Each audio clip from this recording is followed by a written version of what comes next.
නුගසෙවන සමාජ මෙහෙවර වැඩසටහනේ අපි තවත් අමුතුම වෙනමම කතාවක් ආරම්භ කරනවා. පටන් ගන්නවා. ඒ තමයි ඊ타ත්ම නිරෝගී කෙනෙක් රෝගී තත්ත්වයටපත් වෙන්න අපිට ගත වෙන්නේ බොහොම නිමේෂයක කාලයක්. ඒක කිසිම කෙනෙකුට කලින් කියන්න බෑ. රෝගයක් වැළඳුනන් පස්සේ සුව වෙන දවසක් අපිට කලින් කියන්නත් බෑ. හැබැයි සාමාන්‍ය රෝගයක් ඉතා ඉක්මනින් සුව වෙනවා. නමුත් අසාමාන්‍ය රෝගයක් වැළඳුනොත් ඔබ මොකද කරන්නේ? ඔබ ඒ වෙනුවෙන් කළ හැකි උපරිමය කරනවා. ඒ අතරතුරේ අපිට මුණ ගැහෙනවා නිරන්තරයෙන් තමාගේ රෝගී තත්ත්වයෙන් මිදෙන්නට සමාජයේ ඔබෙන් කිසියම් අත්ලක් ආධාරයක් උපකාරයක් බලාපොරොත්තු වෙන පිරිස. ඒක වැරද්දක් නෙවෙයි. හැබැයි ඒ මතම පදනම් වෙන්නේ නැතුව, ඒම මතම පිහිටා සිටින්නේ නැතුව තමාගේ ශක්තියෙන් තමාගේ වැළඳුණු රෝගේ ඇතිවෙච්ච මානසික පීඩනය තවදුරටත් හඳවා පවත්වා ගන්නේ නැතුව එය පාලනය කරගන්න පුළුවන් හැකියාවක් ඇති දරුවෙක් චිත්‍ර ප්‍රදර්ශනයක් කරනවා. ලයනල් වෙන් කලාකාරය. අපි ඉන්නේ එතන. ඒ දරුවා හෂිනි. මේ ඉන්නේ හෂිනි. ඇය දිරිය දියණියක්. ආයිබෝන්. ඔව්. හෂිනි මම දැන් අපේ පූර්විකාවේ සඳහන් කළේ මේ වෙනකොට ඔබ රෝගී තත්ත්වයකින් පෙළෙනවා. හැබැයි ඔබ මානසිකව වැටිලා නැහැ. ඔබ ශක්තිමත්. අපිට ඔබ වගේ අය හම් වෙන්නේ ඉතාමත්ම කලාතුරකින්. ඒ වගේම මේ රෝගී තත්ත්වයක් ඉතාම කලාතුරකින් කෙනෙකුට වැළඳෙන රෝගී තත්ත්වයක්. මම කැමතියි අපේ ප්‍රේක්ෂකයන්ට ඔබ මේ වෙනකොට අත්විඳින ඔබේ රෝගී තත්ත්වය පිළිබඳ කිසියම් පැහැදිලි කිරීමක්. ඔව් මට වැළඳිලා තියෙන රෝගයට කියන්නේ ෆයිබ්‍රස් ඩිස්ප්ලීසියා කියලා. ඉතින් ડોක්ටර්ස්ලා කිව්වේ මේක දසලක්ෂයකින් එක්කෙනෙකුට වැළඳෙන රෝගයක් කියලා. මට ට්‍රීට්මන්ට්ස් කරේ ડોක්ටර් නරේන්ද්‍ර පින්ටෝ. ડોක්ටර් පින්ටෝ කිව්වේ ડોක්ටර් ඉගෙන ගන්න කාලේ පොත්වලින් ඉගෙන ගත්තට අමතරව ડોක්ටර්ට සජීවී රෝගියෙක් හැටියට ලැබුණ එකම කෙනා මම කියලා. එතකොට මේ රෝගී තත්ත්වයෙන් ඇතිවෙච්ච කම්පණයෙන් මිදෙන්න ඔබ චිත්‍ර ප්‍රදර්ශනයක් කරනවා. ඔව් ඒක ගැන මෙහෙම කියන්න පුළුවන්. ඒක ඇත්තටම මේ චිත්‍ර ප්‍රදර්ශනය රෝගී තත්ත්වය ගොඩක් දුරට බලපෑවා. මොකද මේක ගොඩාක් වේදනාකාරී. දැනටත් මගේ කකුලේ උදැනිකසෙන් උඩ අස්තිය කැඩිලා ඒකට ප්ලේට් එකක් දාලා තියෙන්නේ. නමුත් රෝගී තත්ත්වය මම එහෙම මගේ ජීවිතයට බාධාවක් කරගන්නේ නැහැ. එතකොට ඒකෙන් එහෙම මම සුවිශේෂී කම්පනයකටපත් වෙලත් නැහැ. ඒක තමයි ඇත්ත. මොකද අපිට ජීවිතේ අපිට ඉස්සරහට යන්න නම් මේ වගේ බාධක එනකොට ඒවයින් කම්පනයටපත් වුණොත් ඒ වයින් වැටෙන්න ගියොත් මානසිකව හෝ ශාරීරිකව අපිට ජීවිතේ ඉස්සරහට යන්න බැරි වෙනවා. ඉතින් ඒ නිසා රෝගී තත්ත්වයක් එක්ක ජීවත් වීම මට ගැටලුවක් නෑ. ඒකට මම සූදානම්. ඔබට මේ ශක්තිය දුන්නේ කවුද? මේ ශක්තිය මම හිතන්නේ ඒක මගේ අම්මගෙන් තාත්තගෙන් ආපු දෙයක්.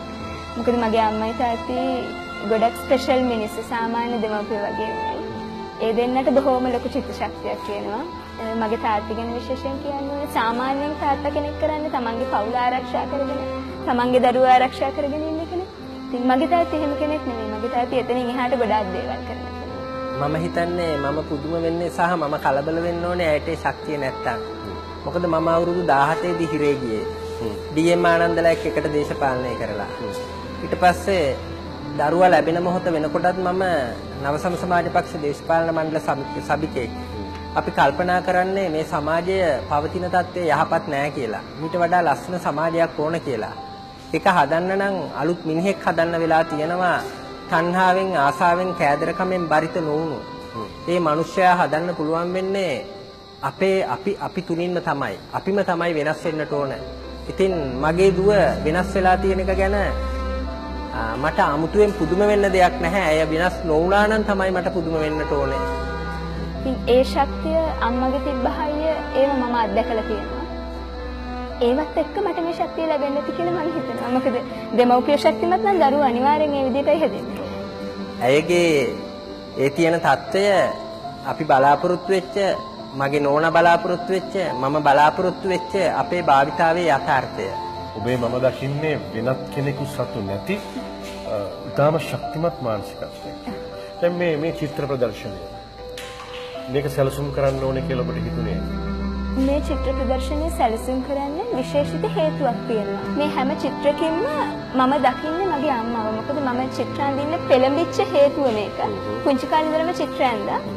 නමුත් මගේ නිර්වචනයේ හැටියට මම කලාකාරියෙක් බවට පත් වෙන්නේ මගේ අම්මා නැති වුණාට පස්සේ. අම්මි නැති වුණාට පස්සේ මාව මානසිකව ලොකු කඩාවැටීමකට ලක් වුණා. ඒ ප්‍රශ්නය මටත් ගැටලුවක් නොවේ, සමාජයට හානි කර විදිහට නොවේ, මගේ අවටින්නාට හානි කර විදිහට නොවේ.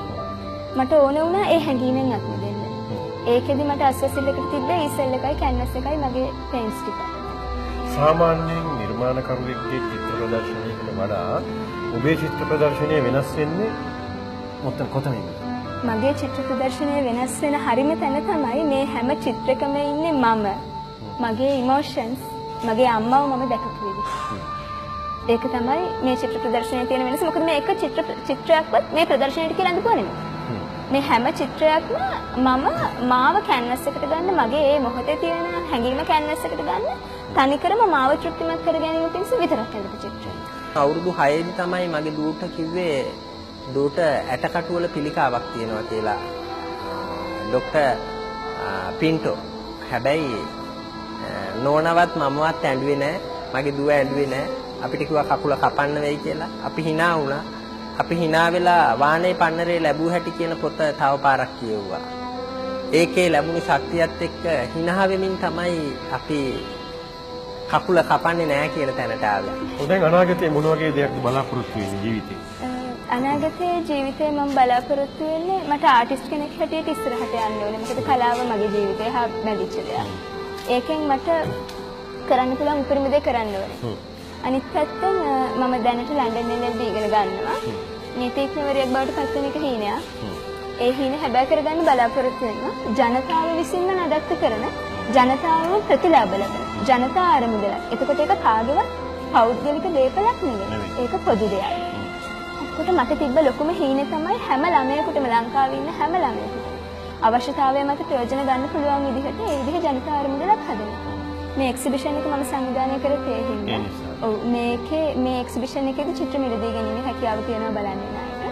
එහෙම චිත්‍ර මිලදීගෙන මේකෙන් මට ලැබෙන ආදායම යොදවලා ඒකෙන් මම හදනවා ඒ මගේ හිතේ තිබ්බ හීනේ මම හැබෑ කරගන්නවා.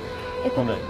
දැන් ඔබේ චිත්‍ර ප්‍රදර්ශනයේදී මම නිරීක්ෂණය කරද්දී මට දැනුණු දෙයක් තමයි ඔබ විශේෂයෙන් කියවනේ අම්මා ගැන කතා කරන. ඔබේ හැඟීම් ඔබ කැන්වස් එකට අරන් තියෙනවා. දැන් මේ අලවි වෙච්ච චිත්‍රයක් මේ. ඔව්. දැන් මේ චිත්‍රය තුල තියෙන භාෂණය මොකක්ද? මේකේ ඔබ ප්‍රකාශ කරන්න බලාපොරොත්තු වෙන දේ මොකක්ද? ඔව් මේ චිත්‍රය මම අතිශයින්ම කැමති මගේ ආත්මය හා බැඳිච්ච චිත්‍රයක්. මෙහෙම කිව්වොත් මේ ඉන්නේ අම්මා. ඔව්. මේ ඉන්නේ ඉර තාත්තා. මගේ අම්මිගේ තාත්තිගේ සම්බන්ධය තමයි සිදුහත්ගේ යශෝදරාගේ සම්බන්ධයට පස්සේ මම දැකපු හොඳම සම්බන්ධය. ඉතින් මේ මම ඇඳලා තියෙන එක මට දැනෙච්ච හැටි හඳ අදීප්ත වස්තුවක්, නමුත් ඒක එළිය වෙන්නේ ඉරගේ. ඉතින් මගේ අම්මි කිඩ්නි ෆේලියර් හින්දා නැති වුණේ 2009 දී. ඉතින් සාමාන්‍යයෙන් අපිට හිතා ගන්න පුළුවන් කිඩ්නි පේෂන්ට් කෙනෙක් මොන තරම් ආතතියකින්ද මොන තරම් වේදනාවකින්ද ඉන්නේ කියලා. නමුත් මගේ අම්මිට හැම ශාරීරික වේදනාවක්ම තිබ්බා. නමුත් බොහොම මානසිකව බොහොම සංසුන් තැනක බොහොම සැහැල්ලුවෙන් නිදහසේ පොඩි ළමයෙක් වගේ ජීවත් වෙනවා. ඒ ජීවත් වෙන්න එහෙම පුළුවන් වුණේ අම්මගේ හිතේ තාත්තා ගැන තිබ්බ විශ්වාසය. කියන්නේ අම්මට ලොකු විශ්වාසයක් තිබ්බ තාත්තා ඕනෑම අඳුරු තත්ත්වයක් යටතේ ඒ හැම දෙයක්ම අnder කන්ට්‍රෝල් කරගෙන අම්මව බලාගන්න එක තාත්තා කරනවා. ඒක තාත්තේ ඒ විදිහටම කරා. මේ අඳුරෙන් දක්වලා තියෙන ජීවිතේ කියන නරක කාලවල.